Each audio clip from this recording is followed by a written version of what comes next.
So this is the final fitment of these brackets to the tractor. They turned out pretty good.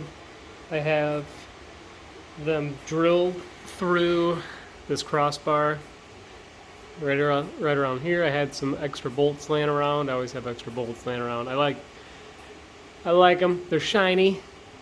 I ended up welding a nut on the back of each bracket. That way I don't have to use any tools trying to get down in there to take this thing off. It's a pull the grill, disconnect the connector, which I still have to do yet here, and then this bracket holds the engine timer, and there's the connector for the factory headlight. I'm going to splice that in here next.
And pop this grill back on.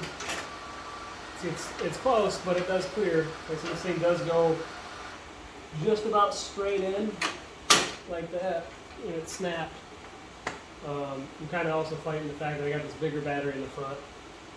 That takes up a little bit extra real estate, but it all fits in there, clears. The biggie is going to be if it fits over that hood. That's kind of the heartbreaker.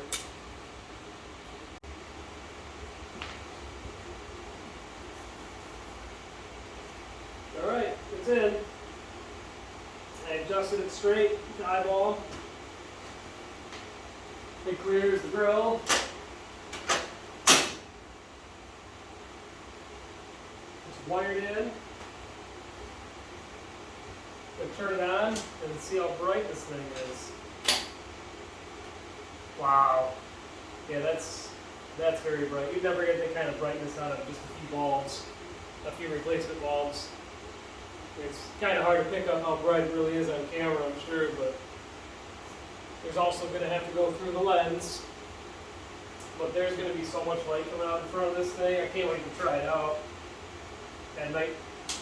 Let's try to, I'll start it up.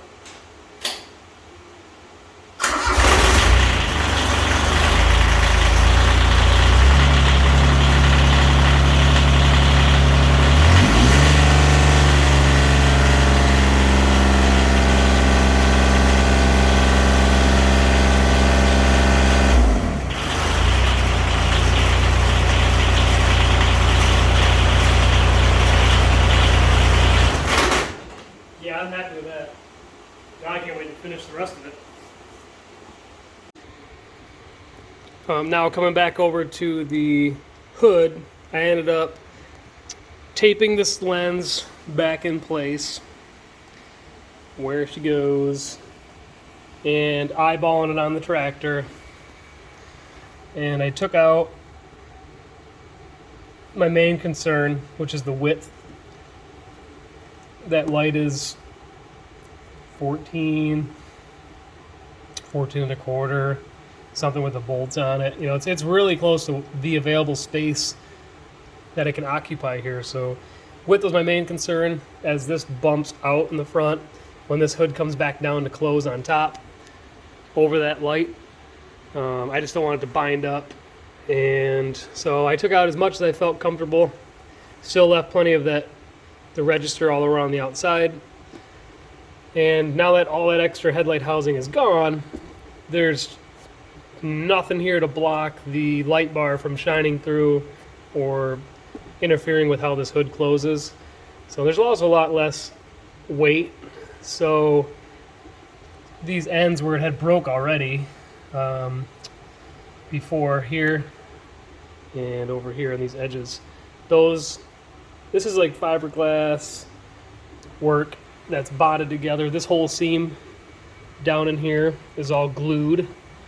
So I'll have to grab some of my composite stuff, my adhesives, and bond this stuff back together. But I'm not sure. I'll probably use a different kind of glue to glue this lens on. I'll sand it, clean it, prep it, and I'll try to bond that lens on there. And hopefully by clamping this all together, that'll just kind of hold this piece solid now that the housing's gone, because that was the only thing that kept it intact before. Here it is, complete with the hood back on. It dropped on no problem. Bolts went through up underneath just as it came off. The lens is still taped on both sides. That's just to hold it in place. It actually fits pretty snug, but I will end up gluing it. Doesn't bother me. That's how it was. Mostly glued from the factory, the front of this housing. So I'll get some good glue that back into place. The lens did clear thanks to all that extra clearance work I did. You can see it in there, just barely. I do like the look though.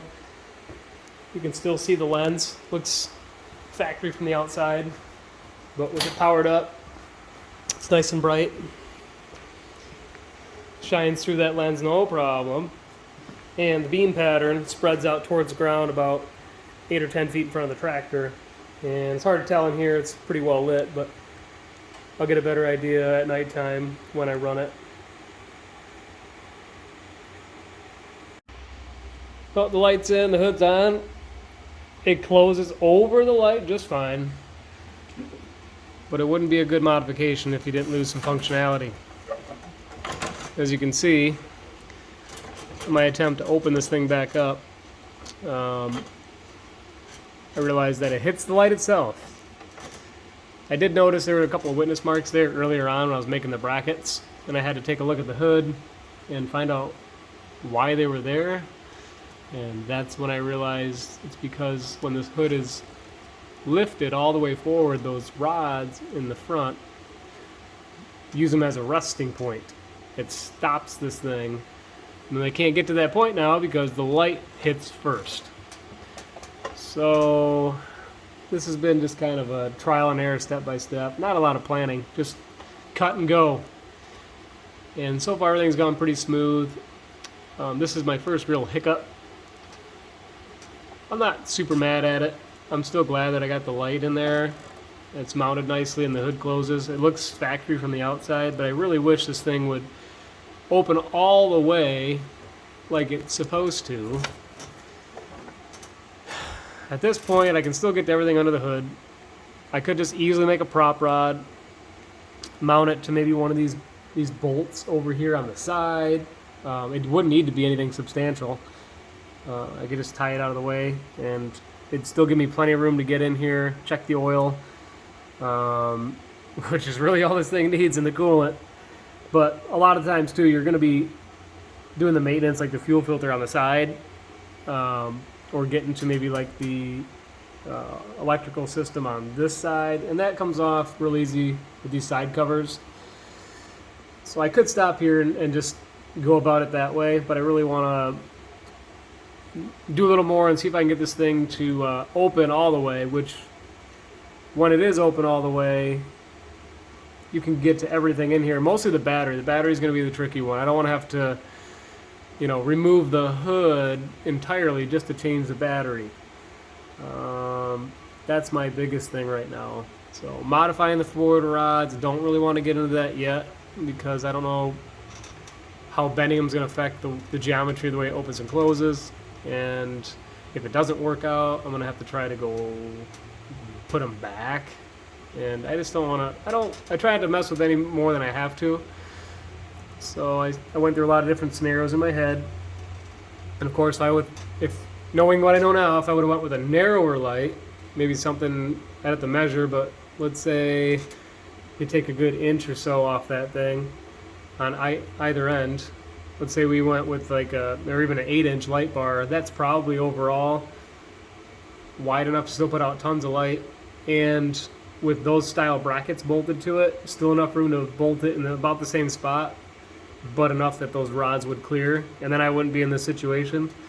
But I'm going to try to modify these rods in the back somehow so that I can open the hood. Here it is complete. I ended up using this rod here. I had it laying around. It was just a piece of straight rod. I cut it. I measured the length of the hood that needed to open. And then I added a little bend to it here and took my TIG torch and just balled the end of it so it wouldn't slip out of this P-clamp. But I have an insulated P-clamp here that's just screwed into an original bolt hole. And being that this is plastic, you don't want to over tighten it, but it gives enough room that that whole clamp can move and still remain tight, so it worked out really well. The rod does have a little foot on the end of it that I just kind of bent over and welded to that side. It holds this up just as high as it did, originally, if not more. And then I removed the rear rods completely and bent the front rods slightly, maybe 15, 20 degrees, just kind of eyeball them each, and I popped them back in there. I was happy with the end result, so I went with it. Now it clears the light just fine, and I can get to everything under the hood. And the only thing that was kind of driving me crazy was finding a way to secure this rod when it's stowed. And hose clamp, random throttle linkage, bracket laying around from something in the past. I don't know. I kept it and reused it, so it saved me from having to make something. And it does snap in there nicely. Just like that, it'll hold it up out of the way and until I need to open the hood again. So this thing will just rock right back like that. And it's finished. So the tape's still there, just holding the glue. It's been drying for a few hours, but I'll probably let it sit overnight, and that thing will be even more solid than it was before. So yeah, this is finished now. I'll get some shots of it in the dark just so you can see how bright it is, but I'm happy with it, and I'm sure I'll be happy when I have to do any night mowing.